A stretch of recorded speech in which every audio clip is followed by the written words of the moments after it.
Welcome, devoted listeners, to the smooth airwaves with monsters underneath. It's Put a Shark in It.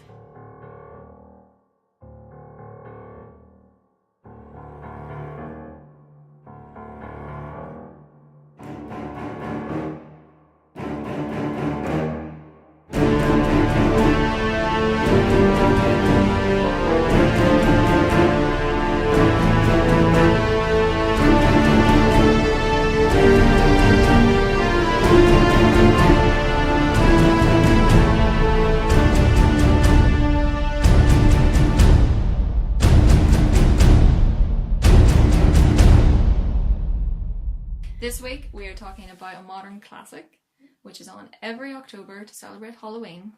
It is, of course, Hocus Pocus. Oh, I love it. Yay. I love this. It's such a great family Halloween film to me. Yeah, I mean, there was a time when you didn't really get family Halloween films. Mm-hmm. I think that there's a lot of them now with the likes of Frankenweenie and Paranorman and Hotel right. Transylvania. But back then, there wasn't many. I don't know. No. Maybe I'm remembering incorrectly. Well, this was like 93, so yeah. I don't know, what was there, maybe Casper, I guess you could count. Oh yeah, I remember watching Casper at the time. I love Casper, still do. When he says, "Can I keep you?" Oh, it's so cute. And also, I guess Nightmare Before Christmas, although it is Halloweeny, I still always think of it as a Christmas film. Maybe that's when I watch it personally. I think obviously it's both. It works. It works for both for me. But the thing is, it's one of those ones that I've seen so many times that I don't feel like I could watch it for both. So it's like Sophie's you choice. Have to choose. It's Yeah. I don't want to choose. Yeah. Well, but Hocus Pocus, I think personally, is the grand dame of Halloween family films. Like, it's just so good because it's actually set on Halloween. Yes. So you get the funness of that and the costumes. I mean, I was looking at it going, oh look, there's Sonic, there's the teapot from Beauty and the Beast. Yeah. And I love that. I love seeing costumes and I love seeing the pumpkins and things. Yes. But it's all in keeping with the story because the things that happen that condemn the witches happen on Halloween. That's right. So that's why when they come back, it's all very fitting. Yeah. It doesn't really seem years. Doesn't really seem contrived to me. No, not at all. And I love them. I love the Sanderson sisters so much. And I think the Sanderson sisters are such a great Halloween costume. Like, if you have three of you, friends, you know, which one would you like to be? I always, when I was younger, wanted to be Sarah because when I was younger, I was blonde and all. So I did dress up as her and I did sing her song loads. But I think now I probably want to be Winifred. Yeah, Winifred's the cool. Like, they're all awesome. Like Kathy, Najimy, is it Naomi? Najimy? I'm sorry, I don't know how to pronounce it. But, Mary? Mary, yes. She's funny. Like, she's very funny. I love Mary. Mary's such a dote in it. She just goes along with whatever Winnie is doing and she calms her down and she's always very encouraging. She's just brilliant. Although very scary when it comes to the actual kids and kind of growling at them and wanting to eat them. Yeah, well, absolutely. Apparently, speaking of that, Rosie O'Donnell was like offered a role in this film. Oh, yeah. And she turned it down because she didn't want to be in a film basically where they kill children. Yeah, she didn't want to be scary. Because Thackeray Banks' little sister does get killed by them. So that's pretty sad stuff. I guess, if you really think about it. But it's also really funny, so, So shall we run through quickly what the storyline is for those who don't know and also for those who just want to enjoy us explain it? Yeah. So you never have to watch it. Yeah. So 3 sisters, the Sanderson sisters, who are witches. Basically, they keep their youth and can live on forever through, like, sucking the life force from children, which also happens in The Dark Crystal. Well, not children, but it happens to the wee creatures. Anyway, another great film, by the way. So the Sanderson sisters have taken Emily Binks, and Thackeray, her older brother, tries to stop it. Doesn't work. He gets turned into a cat. And the townsfolk condemn the sisters to be hanged, and they were well hung. They're very well hung. And then the book, they have a magic book, of course, like all witches should at the have. last minute, the book. Yes. The book has its own agency. Yes, that's right. Which is great. Which I love, and I love that it has the eye that opens up and everything. So basically, they are cursed, but they're not dead. So they can come back to life if a virgin lights the black flame candle. Yeah. Which inevitably, of course. 300 years later, does indeed happen. And then it's just a kind of case of, okay, these kids and Thackeray Binks, the cat, who I love. Beautiful cat. So beautiful. And reminds me loads of Salem. Me too. I kept it, but so much way better done than Salem. It is. Although I loved Sabrina the Teenage Witch so much. Oh my god, I just wanted to be her so much. So that's the main plot, of course. It's a Disney film, so it's nothing too traumatic. Too bad. Not too bad. It's nothing too gory or anything. Yeah. You know, there is a corpse in it that walks around, but he's not disgusting. Yeah, he's not all like... I was thinking about that loads because at the end, Thora Birch's character, Danny, is kind of being held by Billy, the corpse. It's like, God, that would be awful. Can you imagine having him near you? Yeah, but he's very well preserved. Yeah. I mean, he's 300 years in the grave, more or less, you know? I mean, he's not bones, he should be bones, really. But I guess it's a magic thing. Yeah. You know? But that's what we can inject into any argument or anything like that. Well, exactly. Well, it's magic. It's magic. Well, that ends all arguments, really, isn't it? Yeah. You have to suspend your disbelief. Oh, that's my mum's favourite line. Suspend your disbelief. Yeah, when we were kids. It must be done. Yeah, when we were kids and we were watching things, I'm like, Mum, how does that happen? How does that happen? Yeah. Mum would just suspend your disbelief and it would shut us all up. Yeah, absolutely. Well, that's true. And also, I think, you know, especially fantasy films, like, you can't really put sort of our logic and our rules of the universe onto them. You know what I mean? To have a limit where you can just accept it. You don't need to investigate it. It is what it is. Let's move on and just enjoy it. Exactly. For what it is. Exactly. So it's set in Salem, the famous site of the witch trials. Did you know that Sarah Jessica Parker's... I watched, you know that show... Who Do You Think You Are? Who Do You Think You Are? Did you see her one? Yeah, I did. It was so good. And she was so... Well, she was so worried that her ancestor, who had been happened to have been accused of witchcraft, but she was concerned that they had accused someone else, but they hadn't. I would love that. I mean, not that I would love my ancestor to have been killed in Salem witch trials or anything, you know. I thought she was a witch and stoner. She's lying. I know. But it's just so interesting. Yeah. You know, my ancestors are probably just from a peat bog somewhere in rural Ireland. I know, like, my ancestors, at least the Davison side, were Scottish highwaymen. Oh, cool. Because, as many of the dear listeners know, there is an alternative name, Davidson, which I always have to correct people on. It's very frustrating. My ancestors removed themselves, like, separated themselves from the clan and went off and did their own thing, but they're all, like, criminals, it seems. Well, stands to reason. The producer, David Kirshner, he actually was the one who came up with the idea for the Sanderson sisters and Thackeray Binks and everything. He had invented the story for his daughters. Apparently he was sitting outside with one of his young daughters, and the neighbour's black cat walked past, and he's told her that it actually used to be a boy and these witches had turned it into a cat, which is kind of like a bit like, oh god, that's a bit disturbing. Was it at Halloween, or did he just kind of come up with this? Just like, no, child. Yeah, so he had kind of been telling it, I guess, and it's a great story. Yeah. Any story about witches I personally enjoy, because I think there's some great witch films, by especially the way. when the witches, one witch in particular, is played so incredibly by Bette Midler. Oh, she's amazing. And she actually says that out of her films, it's her favourite role. Really? Yeah. I would understand that. Because you can have so much fun with it. You know, yes. It's very theatrical. Yes. And over the top, but you completely accept it and love it. Yes. And the makeup and the hair and the costumes and everything else, I love it. And then I always try to decide, because this is who I am as a person, which colour costume would I like? Because Winifred dresses in green, and Sarah dresses in purple, and Mary dresses in red. Which would you choose? When I was younger, it was always purple, right? Because that was what Sarah wore, and I liked it. I loved purple when I was young as well, though. Yeah. But now, looking at her costume, when I watched this last night, Winifred's costume has so much detail to it, and it's beautiful. It's and, you know, it's almost like velvet or something. Yeah, it's so beautiful. And I would just have to have that. Which stands to reason, because Winifred, though, also would have the best clothes for herself. Yeah, because she's the boss. Yeah, 100%. I just love green now. Like, I'm like sort of. Emerald green is just the colour to me. Green has always been my favourite colour. Such a great colour. It's a great colour for decorating your house, by the way. It's very calming, nice. Emerald green? Like any kind of green, really. Yeah. Maybe not lime green, although I used to have, this would have driven you crazy, I'll bet. It was a lime green living room that was like full on lime green with all white skirting boards and white door and everything, and red like curtains and red, like a big red bookcase. And why do you think that would have driven me crazy? I think it would be a bit much for you. I don't know. I mean, it was really nice because it was a very light room. Like it was, you know. But it sounds funky and cool. It sounds like Christmas all year round. It was like living in the Italian flag a little bit. The only thing I don't like red and black together.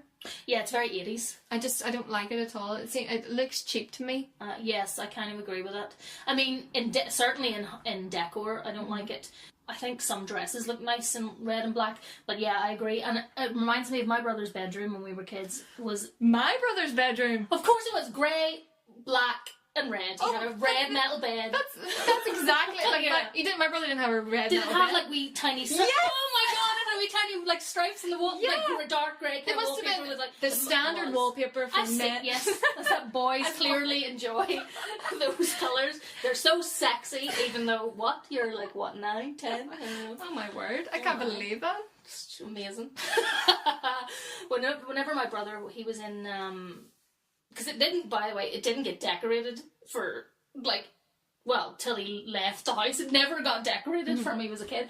He had gone to, not Bruges, where was it? Leuven in Belgium to study for like a semester when he was at university, and so I lived in his room because then me and my sister could have our own room. It was great. And so I was just like, this is very male. It sort of felt really male somehow. It was so dark, like being in a cave. It was horrible. Well, luckily, yes, kind of, but luckily Zach's bedroom, our old house in the Barnhill, the rooms were big and it got the lights at the back. The light came into the back, so he was kind of lucky that it could have been like the bat cave, but not sexy. It's not.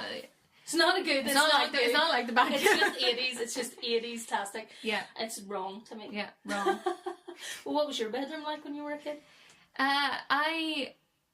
I think I had pink painted walls, but because I of course, because you're a girl. I know.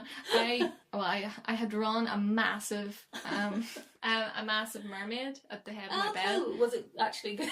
No, it was awful. I remember doing it, and my mum walking past as I was doing it, and she just looked at me as if, oh, fuck's sake. Like, what have you done? Yeah. And then I covered it in posters, you know. Of course. Who did you have posters of? At that time, it was the Spice Girls. Oh, God. Well, fair enough. Like, obviously I shared with my sister. Now, when we were wee kids, we had pink, of course. We had pink wallpaper that was 2 different kinds of daisy prints. So there was like a rows of daisies, and then there was ones that have like just loads of daisies all over the place. Oh, it was actually really pretty. But then we were a bit older, it was kind of a lilac-y colour. And so those are the colours that girls are allowed. Yeah, you're not allowed. There's no other spectrum. Lilac or pink, or maybe white. So we had that, but then every inch, including parts of the ceiling, were covered in take that posters. That was my sister's room. Oh my goodness! Like, I kind of had grown out of them just as Robbie left the band, but my sister did not. She was devastated by that.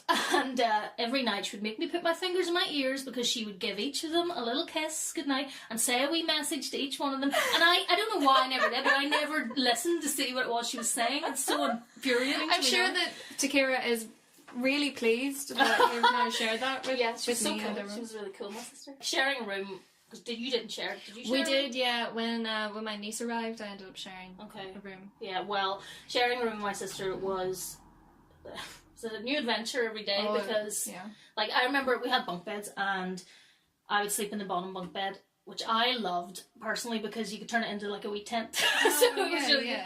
And I would put a poster, you know, on the bottom of Takira's bed. Like, so I had, who did I have? I had Keanu Reeves for a while, of course, Loudon Downey. And then I think I had Jim Morrison for a while.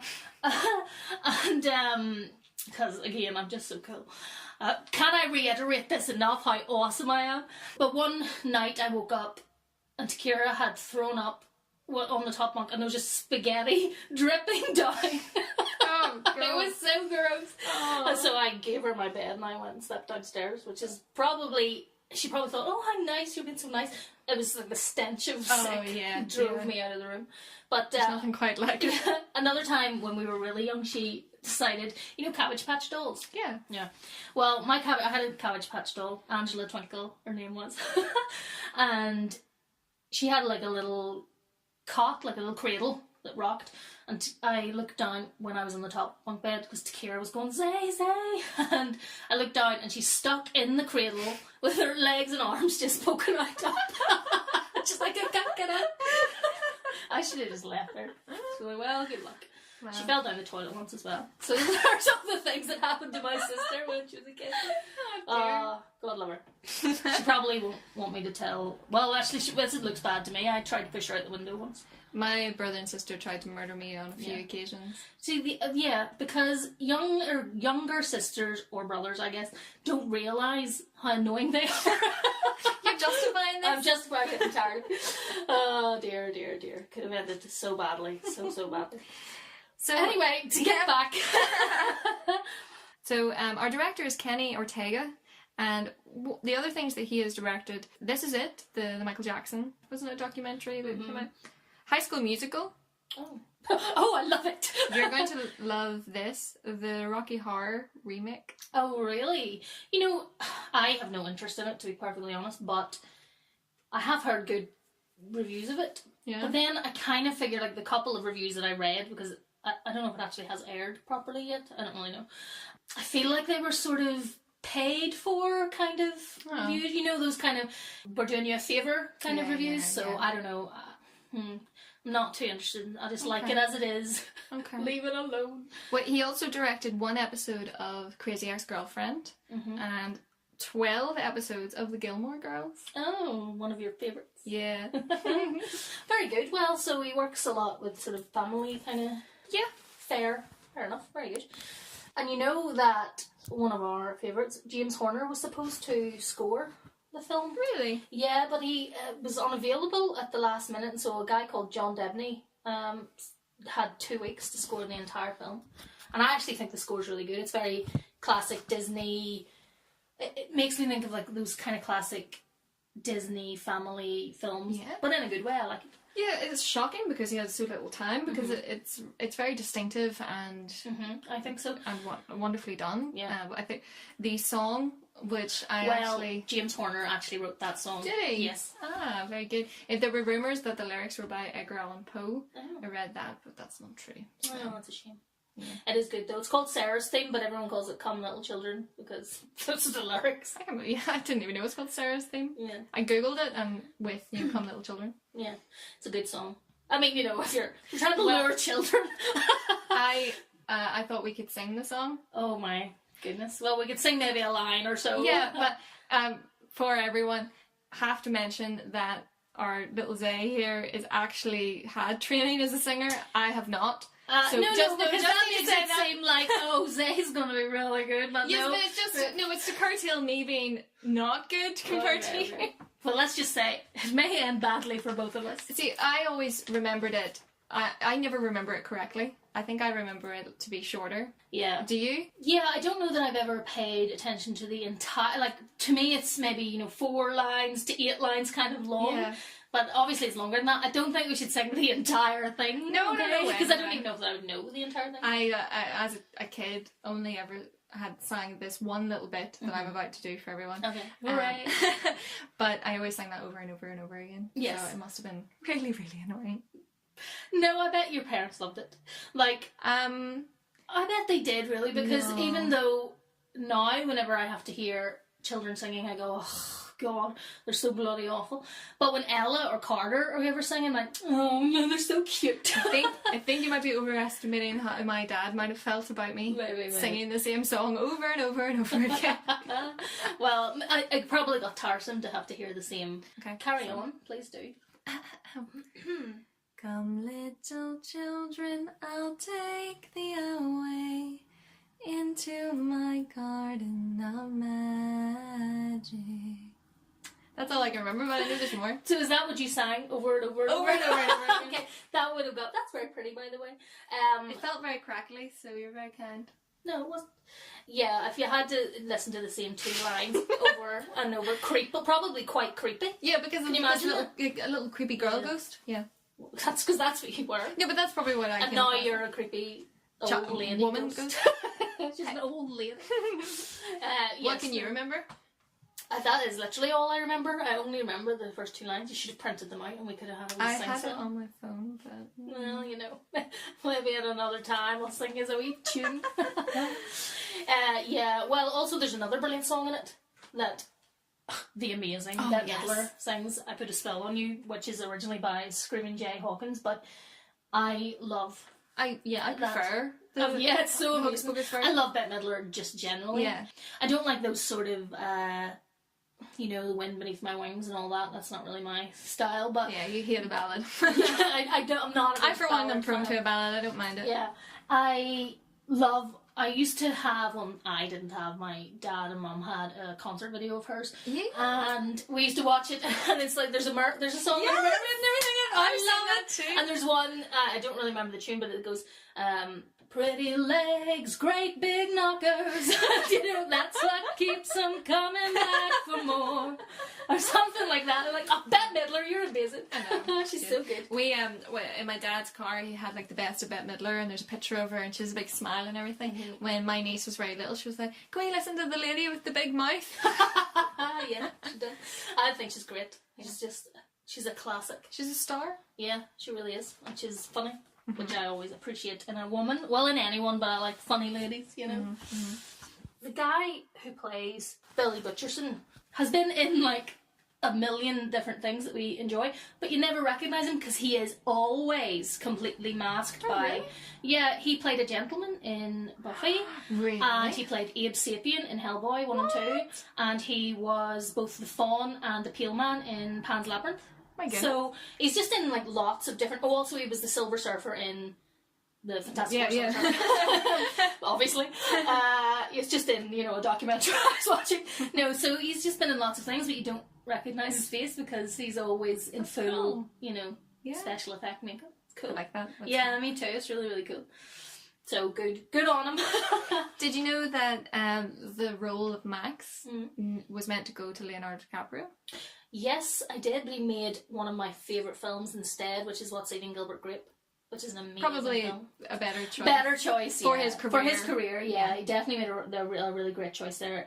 He is the best thing in that film. He's fantastic. Yeah. And I also, when I was a little kid, I really loved Omri Katz, who plays Max. Oh, really? Oh my, you don't even know, like, so much, because he used to be in a show called Erie, Indiana. I've told you about it before, I think. Maybe. Yeah. It was on Channel 4, and it was like a spooky kind of Twilight Zone program for kids that had different weird, spooky stories every week. Oh, okay. And there was a guy who ran, was it like a cafe, diner, or like a shop?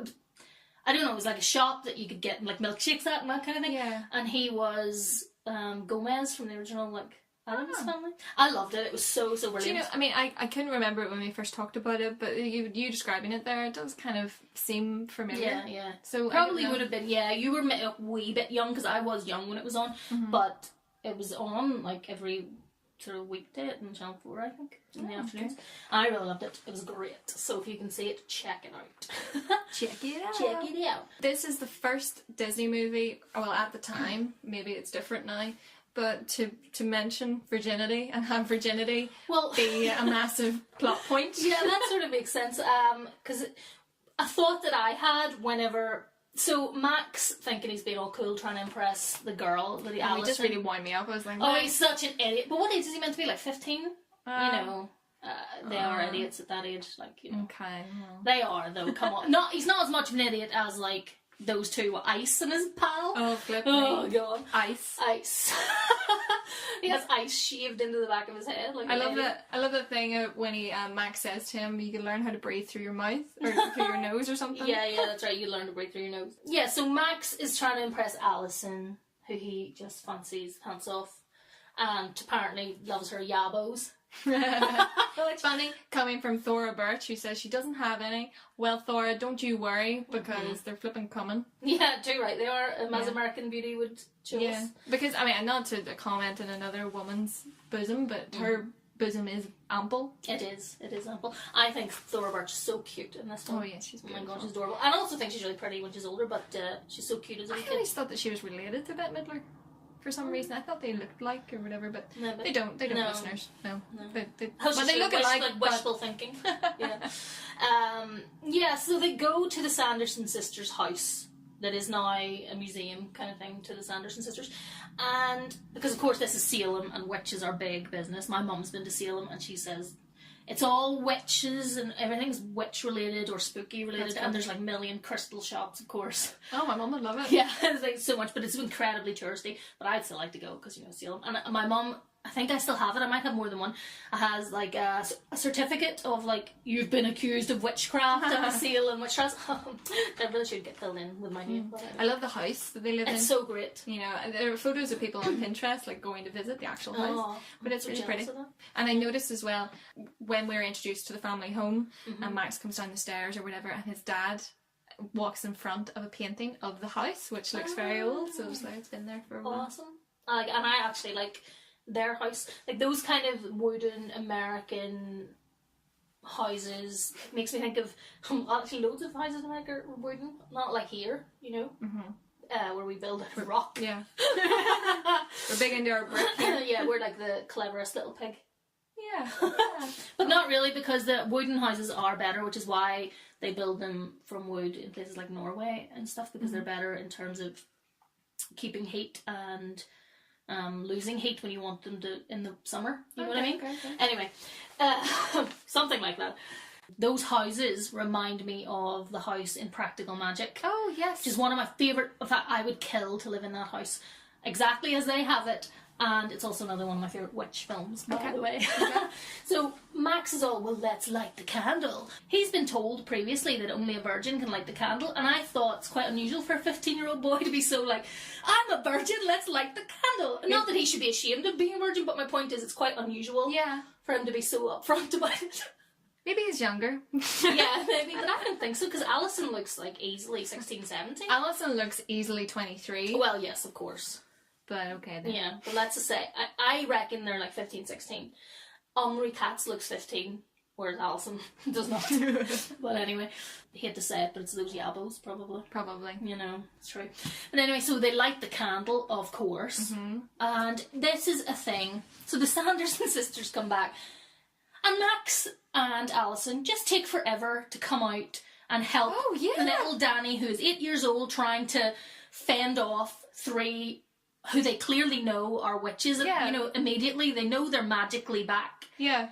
Just like, let's just try and, get ourselves out of it. Let's just see what she does. Yeah, she might be okay. Yeah, it's ridiculous. She's 8 years old. Yeah. It's like, no. But yeah, they come back and obviously hijinks ensue, Lynn. I would say. Well, hilarious, entertaining. It is. Delightful hijinks. Yeah. I think the main thing about the film that is always great is just seeing the witches interact with the modern world. Yes, it's so good. Oh, I love it because, I love it when he's like, he lights the lighter and he brings down the burning rain of death. And they think it's obviously just the sprinklers, but they're like, oh, it can't go out. And it's so cute. And Sarah's character, who is called Sarah, is so funny to me because she's so enthusiastic but stupid, but she's just really excited by everything. She's putting her tongue out for the water and everything, and Winifred pushes her onto the road because they think it's a weird lava lake or whatever they think it is. Oh, so good. And then the bus as well. Well, that bus driver, holy moly, he's enthusiastic. He is a sexual predator. He really is a sexual predator. That's what that guy is. And he's okay with the notion that they want children because he thinks they want children like get me pregnant. Yeah. Who I've never met before, Mr. Bus Driver. Let's just do it on the bus. He's like, well, it might take me a couple of tries. There might be bus drivers out there that are just waiting for you. Well, you never know. I get the bus every day. So I have to say, I've never, talked to a bus driver like that, so we never know. No, neither have I, but clearly that's how you do it. That's what they're all like. But Sarah in this film is boy crazy. Yeah. Boys. She's so excited by the notion that there are any males around. I wonder if there's any... Even young ones like Thackeray and everything. No. What is going on with you? What age are you anyway? I wonder if there's some sort of programming or breeding or the magical creation that made her that kind of lure. Yes, for whatever reason. That whatever, yes, she can lure men and children, kind of thing. Yeah, I guess so. She has a beautiful singing voice, and just like you, Lynn. Oh wow. And hello, and lure young children away to the woods. Well, forever. Just away from me. You can't lure them with your voice away from you. No, I would repel them. Yeah, repel that's what them. you need. You mean unless they're my own, and then they can be in my bubble for a while. But others, no. Yeah, exactly. I mean, like Sammy could stay with me. Yeah, exactly. You know what I also noticed about this film is that Danny, little 8-year-old Danny, she's dressed as a witch for Halloween, of course, classic. By the way, I won my primary school fancy dress competition dressed as a witch one year. Whoop whoop. And it was actually really good because I had a proper broomstick and everything. Oh, but my poor sister, you're getting it again, but it's not her fault, it's my mum, really. Okay. So my mum, we couldn't decide, had no part of this, couldn't decide clearly what Takira was meant to be. So Takira gets sent into school with this brown wig on, big sunglasses, and a fur, not real fur, but like a fur muff, like, you know, a muff, like let's not go there, but like, you know, like a traditional muff. Okay. You know, you put your hands in. Anyway, so she had that, and she was like all dressed up or whatever. And you know who my mum told her to say that she was? Now, bear in mind, brown wig, okay? She meant to be Marilyn Monroe. She's meant to be Diana Dors. Oh. The British crapper version of Marilyn Monroe, who is blonde, and nobody knows who the hell she is. And Takira was like 8 at the time, but she didn't win. Needless to say, she wasn't too happy. Oh, she's never lived it down. Of course, then there's the year that I went to, again, primary school, dressed as a sort of Indian princess. I use that term incredibly loosely because I had a net curtain wrapped around me with just pants on, and the net curtain kept falling off. Thank God, I didn't. And you know what's worse about it is... Oh, this is quite the one. What's worse about it is, now again, I was only like a wee tiny kid, so it's not really that big a deal, but we had to parade around the playground outside. Oh my word. I know that. What school did you go to? My parents. It's closed now. It's really not. Good old Braniel Primary. Yeah, my mum, obviously this time my dad had nothing to do with anything. Yeah, I don't know what they were thinking, to be perfectly honest. Very bizarre. But yes, so Danny is dressed as a witch. And you know, that red lipstick she's wearing really lasts. Oh yeah, it really does. Well done. Well done. Good girl, Danny, yeah. Slap as much makeup on her as possible there. She's like one of them wee toddlers and tiaras. I have to, again, talk about the effects. Oh yeah, of course. Because the effects in this film are really, really surprisingly good. Yeah, they're very good. You know, Binks, which is the cat, for anyone who doesn't know, originally when they designed him, he was too realistic. They thought his fangs were too long and whatnot, so they had to rein him in a bit so he'd be a bit more friendly. And he is great. He does seem to be more CGI than anything else, apart from when you see the actual real cat. Which I would love to be able to train my cat like that, because he jumps up at command and chases after them. No, he doesn't, because there's 9 cats that played Thackeray Binks, and each of them did a different thing. So there was one for like swatting at things, and the one for sleeping, and there's one for being cuddled. So there's all sorts of different ones. And if I was being one of the cats, I would just like to be the sleeping one that gets fed food a lot and gets stroked and cuddled. Aww. That's my cat dream. So yeah, there was 9 cats, so that's why you couldn't train your one cat to do it properly. So sorry about that. Outside of Binks and all those effects, you got the lightning coming out of Winifred's hands. Yeah, that's right. Yeah, and I do.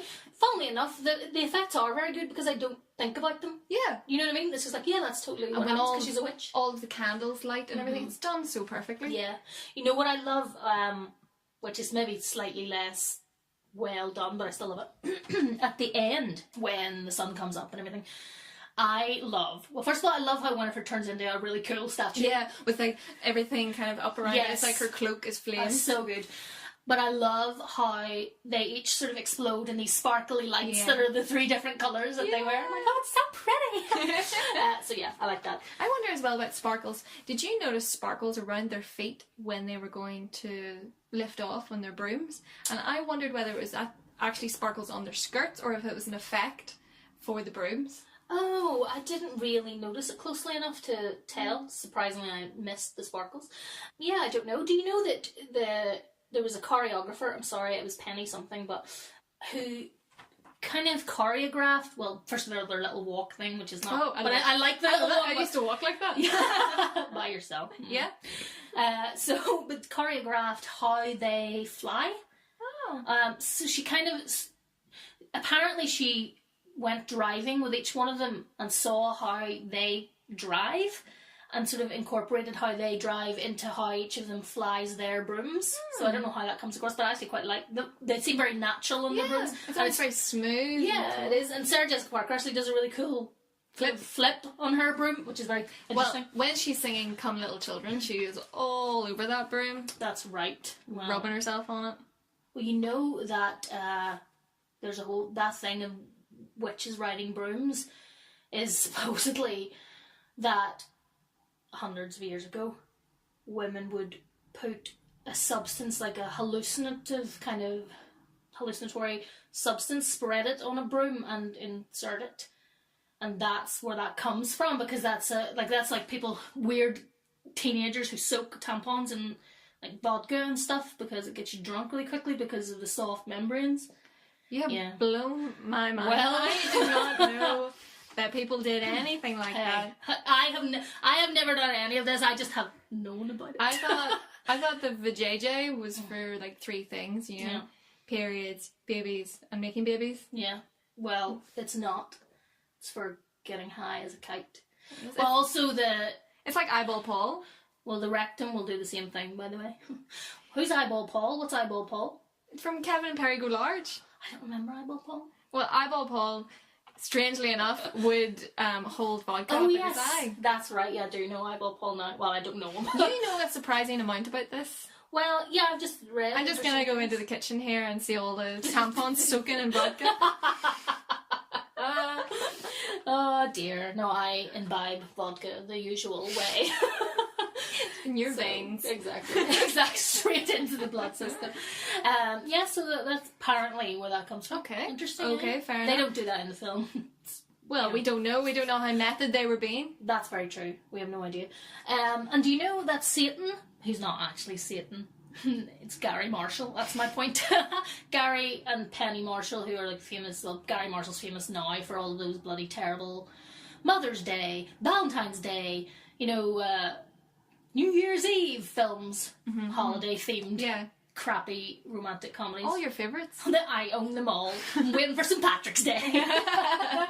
No, he's kind of famous for those now, but yeah, they're like big sort of Hollywood types, and they play Satan and his wife. It's just a man dressed as Satan. Yeah, obviously. I had to mention, just because you brought them up, that I think that the best costume, Halloween costume within the realm of the film, has to be Ralph, the dog's costume. Oh, it's so cute with his wee wings. His wee wings. I love how they're actually scared of him. I know. It's ridiculous. He's like a little Yorkshire Terrier. He's a little hellhound. I love it. I find it very convenient, of course, because it is, because that's how they get out of it. But the stupid idiot Sanderson sisters write in their Book of Shadows, their special spell book, that the only thing that can protect a victim is a circle of salt. Which, if they'd watched Charmed, they would know it. But you know what I mean? Like, don't write that in your book. Also in Supernatural, they use salt. Yes. A lot. It's famous for keeping away slugs. And to me, they're the same thing. Demons or slugs.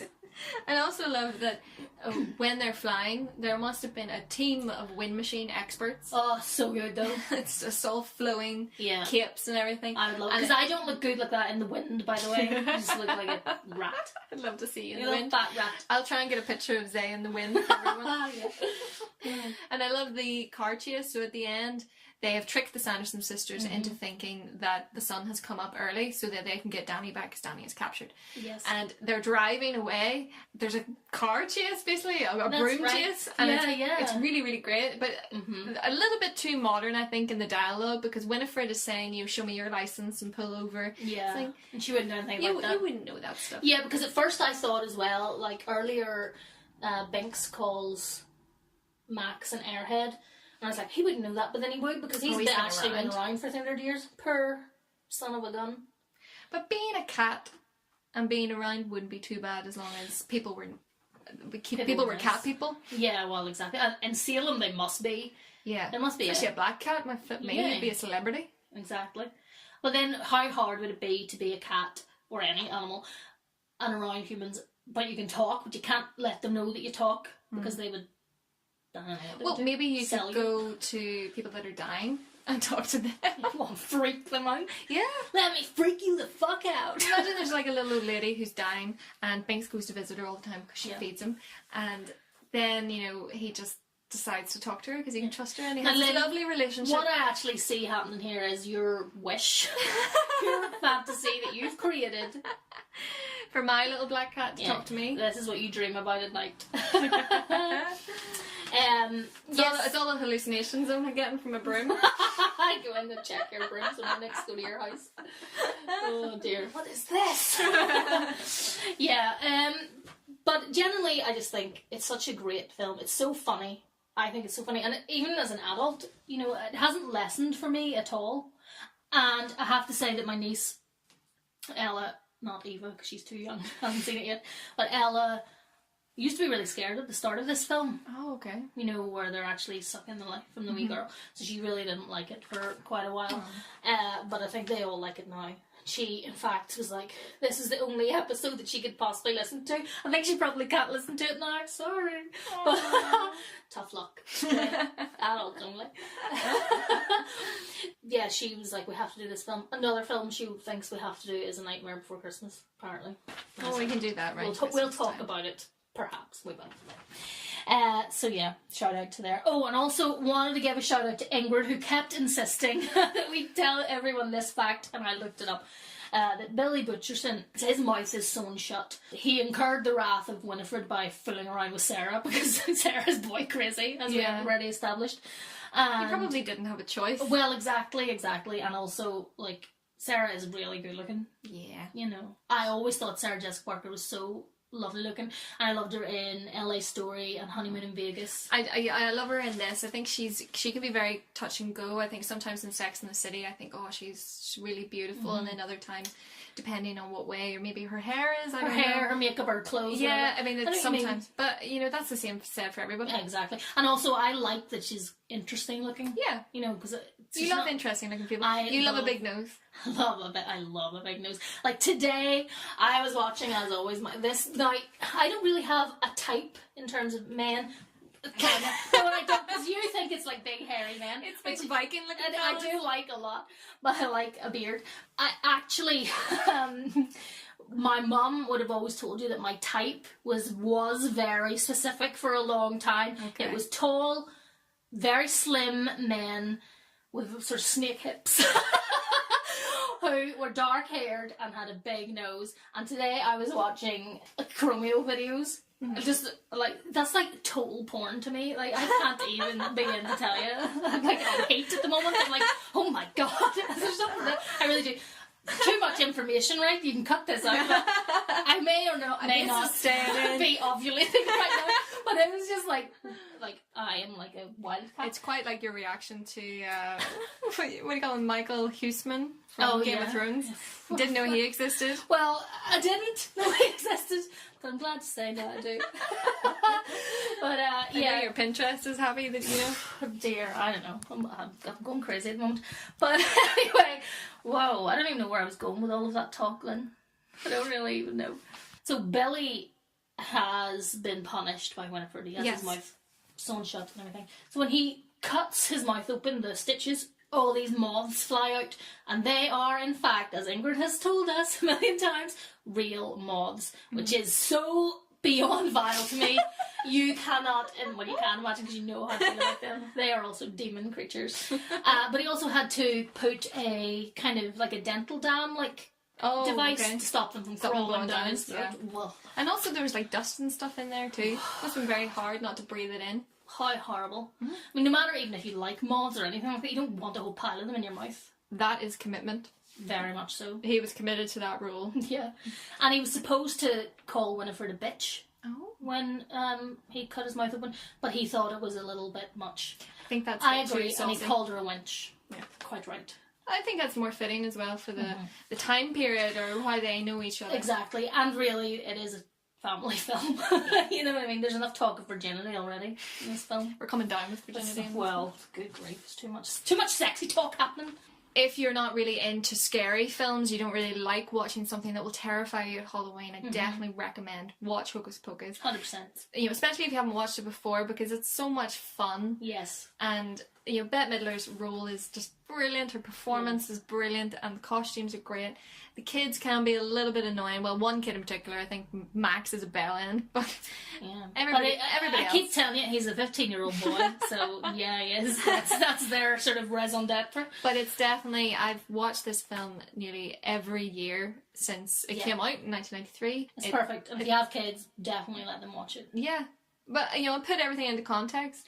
It's just a film. They're not really sucking the life out of a little kid. Yeah. Don't worry. Don't tell them that immediately, though. That can be a little bit scary. It's good to have a little bit of fear when you're a child. You know what I mean? That helps you get over things, I think. Yeah, like walking across a green. Oh, don't. Sorry. Well, my parents should have made me alone in the middle of the night. Yes, but definitely watch it. Recommended. How many hallucinogenic brooms in your fanny? Oh my god. Out of 5 would you give this film? This is quite difficult because I actually think it's a pretty perfect film. I'm going to give it a 5. You're giving it a 5? I'm going to give it a full-on 5 because for what it is, for what it's meant to be, for the time it was made, as you say, you watch it like every year. Yeah, it's the best Halloween family film. So 5 gross brooms. I think within the context of this film and what this film does, and you know, in the wider scope of Halloween, it has to have a 5. Yeah. What could you improve? Yeah. You know, I don't even mind how much of a bell end Max is. I think he's meant to be a bell end. Yeah, that's his character. He's this asshole who doesn't even want to be in Salem and is whinging. Yeah. So 10 hallucinogenic brooms. That not in all our at once, in our fannies. I mean, that's taking things too far, even in my opinion. But it's good stuff. Check it out. Just a couple of films coming out this week. Nothing particularly wildly exciting. Inferno is coming out, which I enjoy. I know you're not into them, but I enjoy those Dan Brown films. Storks for any animation fans, and American Honey, which is Shia LaBeouf's Shia LaBeouf and Sasha Lane, and that's like supposed to be very good. It's like a road trip drama kind of comedy. No, not comedy. There probably is light moments in it, but it's not a comedy. But it's a female writer and director, English woman. And anyway, apparently the chemistry between the two leads is very good and everything. But it's called American Honey. I thought it looked good. You know, I don't know that I would go to the cinema. I think it might be a hard watch though to watch her be so destructive. Yes, I think that's exactly what it is, because she gets really into, you know, partying hard and everything. So yeah, but you know, it looks sort of interesting. I don't know that I would pay to see it. That's all I'm saying. Sorry. Although I do think Shia LaBeouf's quite attractive, even though he gets a real hard time. He's kind of an ass, but I kind of like him as well. There's a weird thing about him. He's definitely grown into himself. I think that's it. You know, he's sort of interesting character. Yes. I didn't really see anything, to be honest. I looked to see, there's a ton of things coming out on DVD or Blu-ray, TV series and stuff like that, but there's nothing particularly interesting. I saw The Night Manager's coming out. If you're a Tom Hiddleston fan, it's coming out on DVD. But really nothing too excited, so I just was like, nah. Don't care. We'll just not do that. Nothing interesting this week. And trailers the trailer that I want to talk about, even though, as I have said to you, that John Wick 2 trailer is out, and John Wick is amazing, so definitely that looks great, but is a film called Get Out, and it's a horror film directed by Jordan Peele and Daniel Kaluuya. I'm sorry, I don't really know how to pronounce his name. He's a black actor, young black actor, and he's got a white girlfriend, and he goes to meet her parents for the weekend. Okay. And they live in a very affluent, very white neighbourhood. It's really interesting looking because he's very freaked out by, like, there's no black people here, and then there's like one or two black people he notices, but they're very, like, there's a funny little bit where he goes to like fist bump like the only other black guy that he sees at this sort of fancy party, and the other black guy just puts his hand around it as if he's to shake it, like, because he's kind of like white now, you know what I mean? But it's like the horror in it is this weird, it's like racism is the horror, but it is a horror film. It's not just like a film, like a social commentary. It has that, but it is an actual, like, creepy, weird horror film. Like that, yeah. Really check out the trailer. It looks so good. I cannot wait to see it. It looks brilliant. And the actor, I wish I could remember everything he's been in. Oh, he's going to be in Black Panther, the Black Panther film, which I cannot wait for. He's not Black Panther, is he? He's not Black Panther, but he's going to be in it. So you will recognise him when you see him. Okay. I've seen him in a couple of things, TV series and things. But it looks great, and I think you will really, really. It sounds like a really. Yeah, it looks so awesome. I like that concept of racism. Yeah, being the horror. It's because so it is fucking a horror. And it looks really creepy. Bradley Whitford, who you would also recognise, he's in different TV series, and Catherine Keener is in it as the girls' parents. Looks great. Okay. Looks great. Really, everyone immediately go and watch the trailer. Looks amazing. You have your marching orders? Yes. After you've listened to the rest of this. There's a link below, everyone. Yes. What about you? The trailer that I wanted to talk about was Doctor Strange, because a new trailer came out because the release is the end of the month. But it just, more so because it looks fantastical, it looks entertaining, and Benedict Cumberbatch looks like he's been cast perfectly, and you know, the special effects look great, but I can't help but just not be interested. And I wanted to talk about that because I'm just losing interest. The sheer amount of comic book things. I don't want to. I don't want to hear their stories anymore. I want to hear about. You want to just get into it. I want a complex film about the horror film that's actually about racism. Yes, I know what you mean. I think that there is a problem in the sense of, especially with characters like Doctor Strange, because if you're not really into the comic books, most people aren't really au fait with what he is, who he is, or anything like that. It is, though, one of the first times they're actually bringing magic, like actual magic, into the Marvel universe or any sort of film universe, comic book wise. So that's sort of an interesting thing now, because that now exists as part of that world. But yeah, I don't really know much about Doctor Strange. I was interested because, you know, Benedict Cumberbatch is in it, and I do love him. Tilda Swinton, who I love, and Mads Mikkelsen, who you know I love. But the thing about it is, it's not even that I'm not familiar with Doctor Strange. For me, it's just that I'm tired of these stories. I'm not finding them as interesting as I once did. I agree because there's too many of them. There's too many. Because it's not just, as I've said before, it's not just the films. The films I could kind of take, like one a year I could maybe take. One a year, yeah. But it's everything else. Because don't forget now, it's all the Marvel films, all the DC films, it's every television series that and there are so many of them, and there are more coming. Yeah, there's too many. I know. I've given up on. No, I cut them off. Yeah. I don't watch. You know, because there's the graphic novel drawn by Mike Turner for Supergirl. It's called Power and Apocalypse, I think it is. I love that. I love Supergirl. I think the reworking of Supergirl is brilliant. So I invested a bit of time into watching the Supergirl series, and it has its faults. But I think all in all, yeah, it's grand if that's what you're in for. But for me to just drop off and not be interested is a massive thing, because I love that character, and I just don't. I've kind of seen it before. Yeah. I know what you mean. That's why I'm interested in seeing what they're going to do. Well, I will not drop off with Wonder Woman, because I'm so excited for Wonder Woman, because I've never seen her done to this scale, and I think it's going to be really cool. And God help them if I'm disappointed, because I will go mad. I'm sure. But I'm very interested to see what they're going to do with Aquaman. Oh, so am I. Because I would do a lot with Aquaman. But even, you know... But yeah, no, that's interesting, and it's an interesting character, and it's definitely a different kind of take on, like, the classic Aquaman. Yeah, I mean, it's a horror film director. It's the director of Insidious. Yeah, it could be very interesting. Could be, but could also be very disappointing. Could be. As all these things are. Yeah. But, you know, but the thing for me is I don't watch the TV series. I have just, that doesn't exist to me. I don't involve myself in any of them. So I'm kind of okay with it. Yeah. Because I will only watch the ones that I actually want to watch in terms of the films. So probably not as annoyed by it all, because it doesn't exist.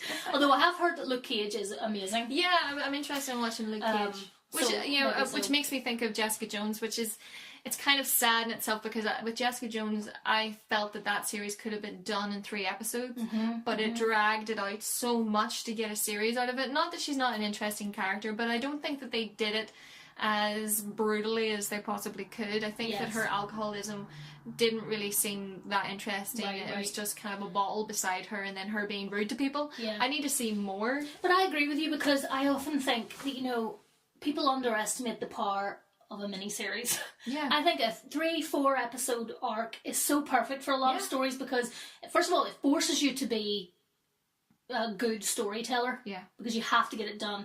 Brevity is important sometimes. You know, you shouldn't need 1,000,000 words, for example, when, like, a handful will do, you know, which I need to learn a lot of the time, but anyway. Are we running over? But yeah, I do think that some things don't need that amount. There's a lot of more impact if you just get it done quickly. It's more powerful. Not to, you know, shit on Jessica Jones alone. I felt exactly the same way about Daredevil. Yeah. The only thing that kept me watching Daredevil was The Punisher. Right, and he's getting his own series. Which hopefully I will be able to watch. You know what I mean? Well, there's more, even, you know, there's a lot more. Sigourney Weaver's going to be in the Defenders series, so as a villain, I think. That's not even going to get me to watch that. But see, that's my point. But that should. That's my point. That's where we are. Yes. I love Sigourney Weaver. I know, me too. You know, and the fact that I will not go, oh, that's brilliant. I'll definitely no. We have reached that point, Marvel. Oh dear. Well, but it's not just Marvel, because Supergirl's a DC thing. There's DC things there too. There's too much. Once something becomes popular, they think, no, everything needs to be that. I think, for me, you see less of DC stuff. It feels like DC is a little bit more controlled, because I jumped on the bandwagon late with Supergirl, and I maybe watched the first episode of Arrow, gave up on that. Yeah, I never watched that. The only great thing about that episode was he does this amazing pull-up where he's kind of moving a bar up this like ladder thing. It's really cool. You should check it out.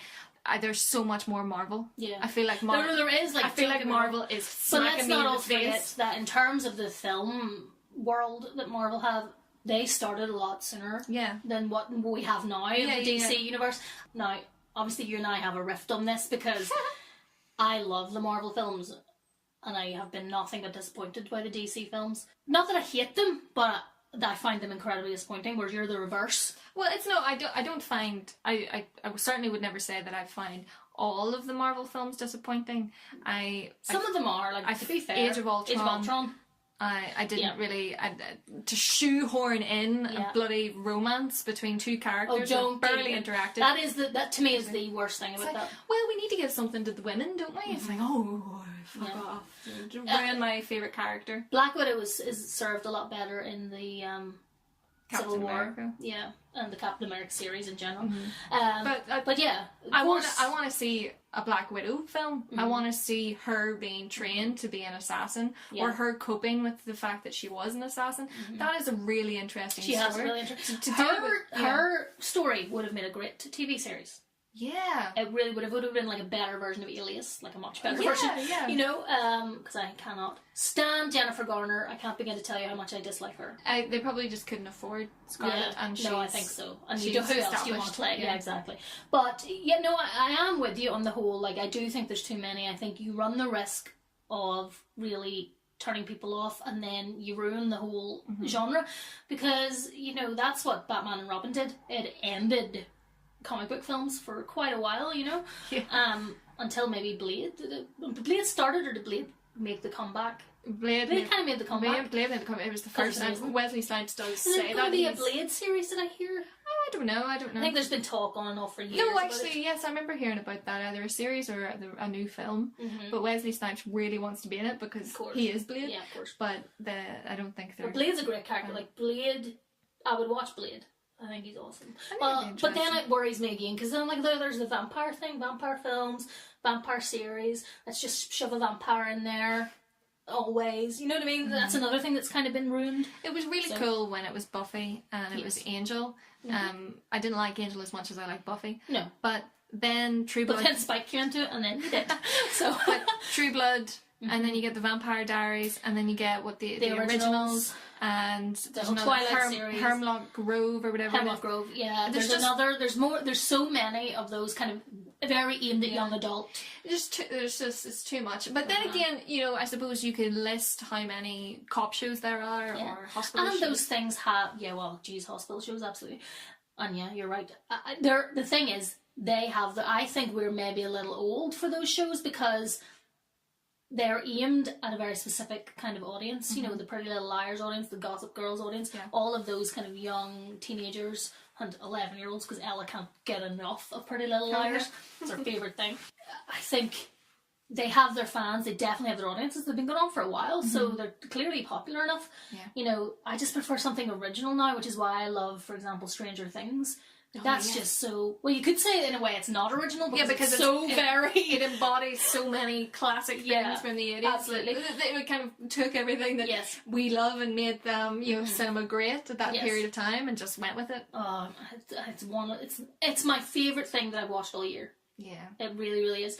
And if you haven't seen it, definitely watch it. And especially it'd be fantastic to watch it in the month of October because it is a bit scary. Yeah, it's great, and I love it. It's just so well written. The acting is amazing. The kids are phenomenal in that film. Whereas kids can very often ruin something. Be the ruination of a series or a film.